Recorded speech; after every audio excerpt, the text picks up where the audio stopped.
जी नाजरीन, our news में खुश आमदीद कहते हैं। खबरों को रुख करते हैं सखी सरवर की तरफ, जहां से हमारे रिपोर्टर नरोज खान बोजदार की रिपोर्ट के मुताबिक police check post Sakhi Sarwar की बेहतरीन कार्रवाइयां जारी। लाखों रुपया मालियती नॉन कस्टम पेड जेली नंबर प्लेट वाली गाड़ी पकड़ ली। डीपी उमर सईद मलिक की हदायत पर बैनुल सूबाई चेक पोस्टों पर चेकिंग सख्त करते हुए मुअस्सिर कार्रवाइयां जारी।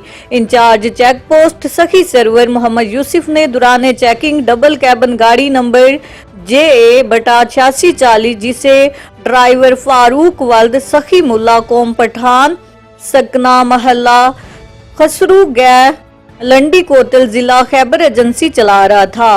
चेक करने पर गाड़ी की नंबर प्लेट और कागजात जेली निकले, जिस पर in charge check post Sakhi server ने फौरी कार्रवाई करते हुए गाड़ी कब्जा में लेकर मुकदमा दर्ज कर दिया। इस मौके पर in charge check post Sakhi server Mohammad Yusuf Bloch का कहना था कि कानून से बालातर कोई भी नहीं और हम district police officer Umar Saeed Malik की हदायत पर एक जामिया मुअस्सिर हिकमत अमली के तहत जराइम पेश अफराद के खिलाफ क्रैकडाउन किए हुए हैं।